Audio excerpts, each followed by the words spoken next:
যে এই মুহূর্তে নির্বাচন হলে আপনারা কোন দলকে ভোট দিবেন।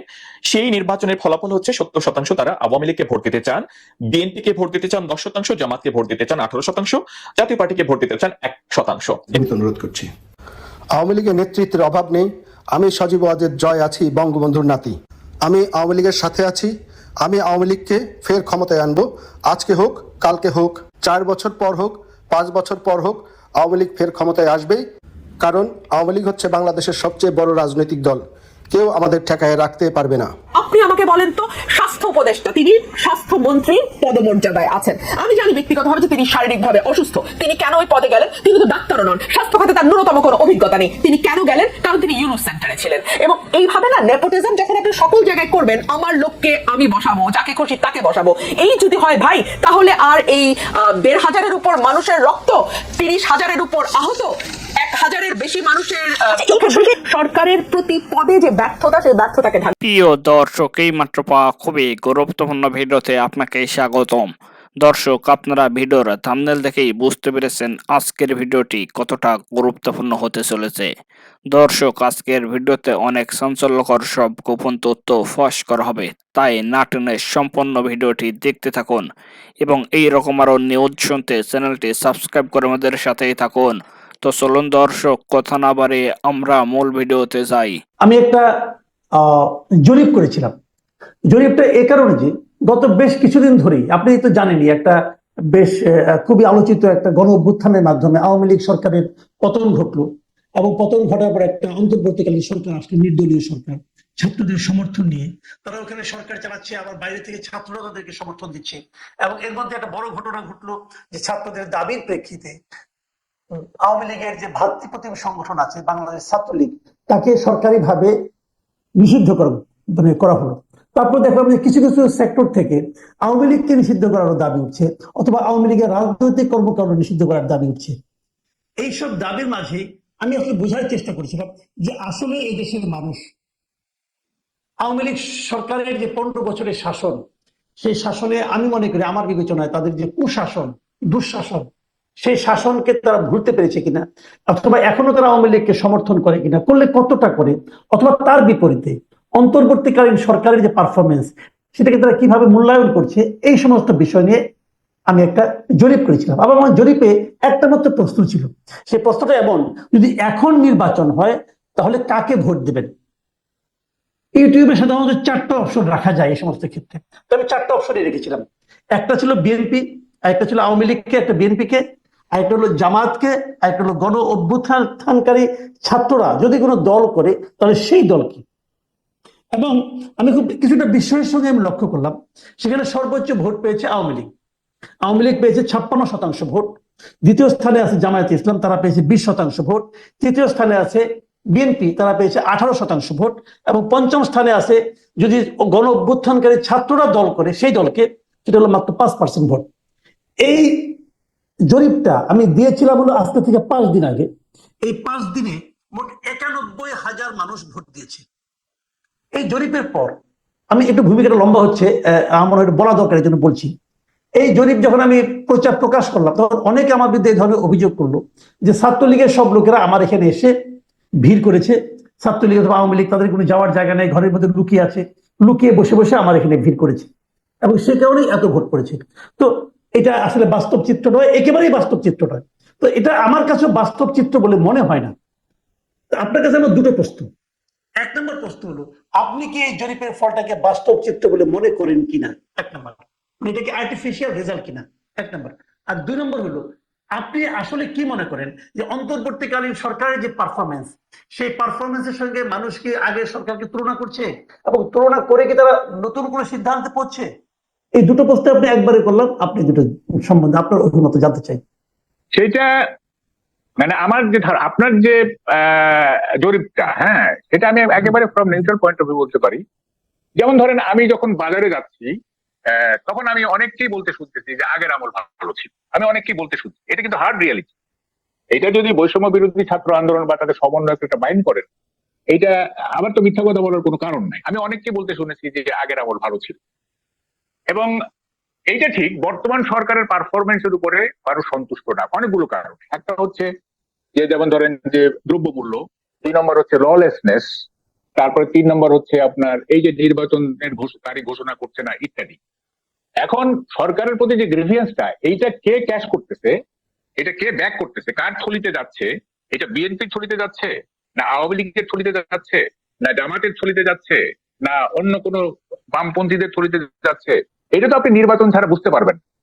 হ্যাঁ, সরকারের প্রতি যারা অসন্তুষ্ট হয়েছে, বিশেষ করে দ্রব্যমূল্য এবং ললেসনেসের কারণে, তারা আসলে কোন দিকে ঝুঁকতেছে, তাদের শিফটিংটা কোন দিকে হচ্ছে, বিএনপি না জামাত না আওয়ামী লীগ না কি, এটা তো আপনি ইউ ক্যানট ডিসাইড ইট মানে উইদাউট এনি পোল, তাই না? আপনি তো ভোট ছাড়া এটা বুঝতে পারবেন না। এইবার আপনার পরিকল্পনার পেছনে যে আপনি যে চিন্তাটা, এখানকার লজিকটা কি, আপনি কি আশা করতেছেন? না, আমি একটা হাইপোথেটিক্যালি বললাম যে এইভাবে, মানে ধরেন তো আওয়ামী লীগ তো একটা স্বৈরাচারী শাসন চালাইছে, ঠিক আছে?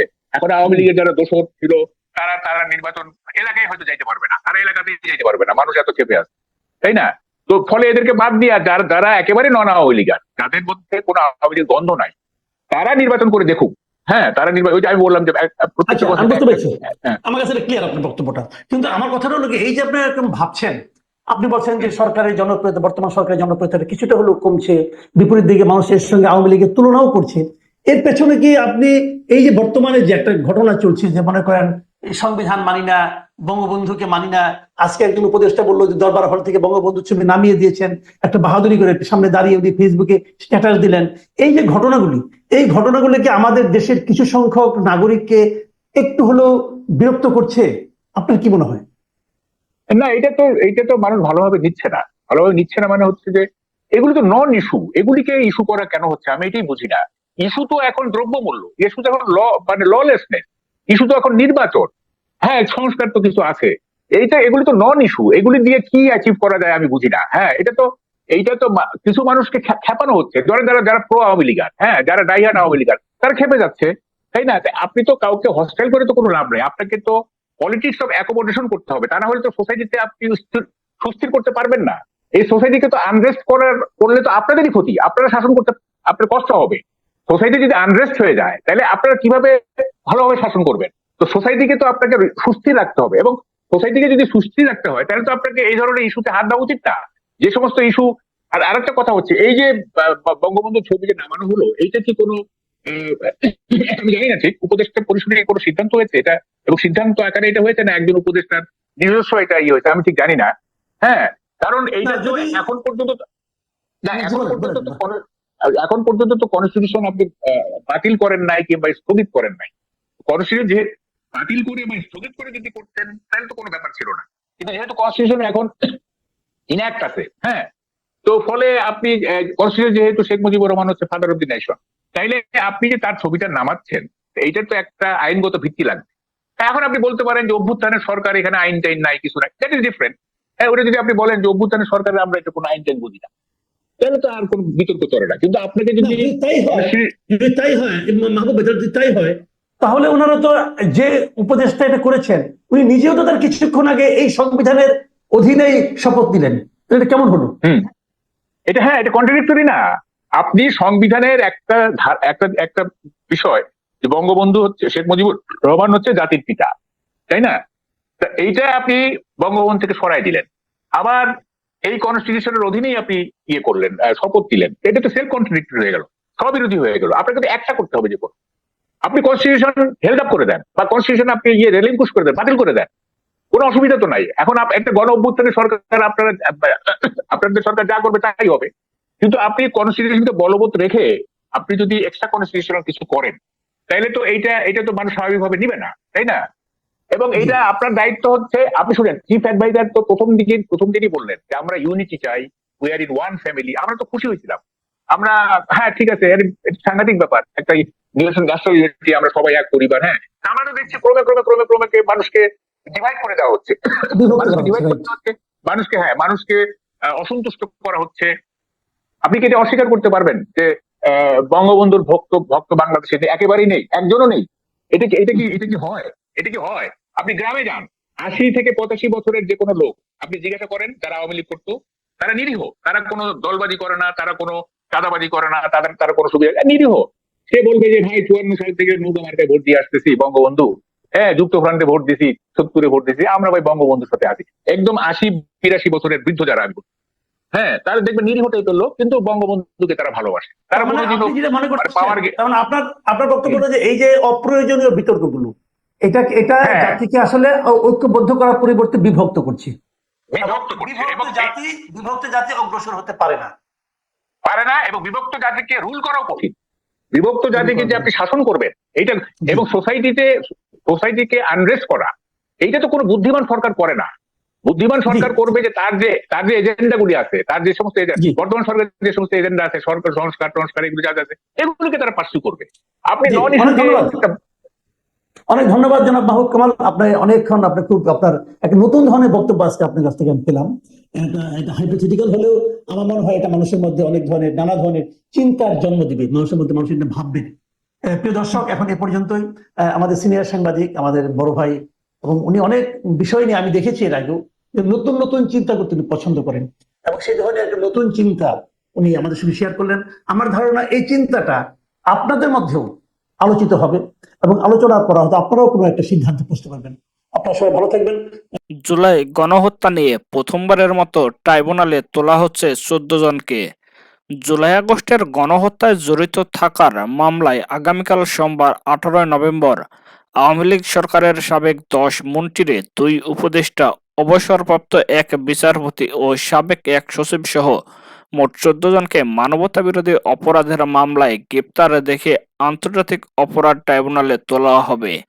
বর্তমানে অন্য মামলায় গ্রেপ্তার হয়ে এরা সবাই কারাগারে রয়েছেন। রবিবার 17 নভেম্বর গণমাধ্যমে বিষয়টি নিশ্চিত করেছেন ট্রাইব্যুনালের চিফ প্রসিকিউটর মোহাম্মদ তাজুল ইসলাম। গ্রেপ্তারকৃতরা হলেন সাবেক আইনমন্ত্রী আনিসুল হক, ফারুক খান, দীপু মনি, রাশেদ খান মেনন, হাসানুল হক ইনু, জুনায়েদ আহমেদ পলক, সাবেক প্রধানমন্ত্রীর উপদেষ্টা সালমান এফ রহমান, তৌফিক ইলাহি, আব্দুর রাজ্জাক, শাহজাহান খান, কামাল আহমেদ মজুমদার, গোলাম দস্তগীর গাজী, আপিল বিভাগের অবসরপ্রাপ্ত বিচারপতি শামসুদ্দিন চৌধুরী মানিক ও সাবেক স্বরাষ্ট্র সচিব জাহাঙ্গীর আলম। এর আগে গত 27 অক্টোবর আন্তর্জাতিক অপরাধ ট্রাইব্যুনালের চেয়ারম্যান বিচারপতি মোহাম্মদ গোলাম মর্তুজা মজুমদারের নেতৃত্বে 3 সদস্যের বিচারপতি প্যানেলে এ আদেশ দেন। ট্রাইব্যুনালের অপর 2 সদস্য হলেন বিচারপতি মোহাম্মদ শফিউল আলম মাহমুদ ও বিচারক মোহাম্মদ মতিউল হক ইনাম চৌধুরী। প্রসঙ্গত, গত 17 অক্টোবর শেখ হাসিনা সহ 46 জনের বিরুদ্ধে মানবতাবিরোধী অপরাধের অভিযোগে গ্রেপ্তারি পরোয়ানা জারির মধ্য দিয়ে আন্তর্জাতিক অপরাধ ট্রাইব্যুনালের বিচারকী কার্যক্রম শুরু হয়।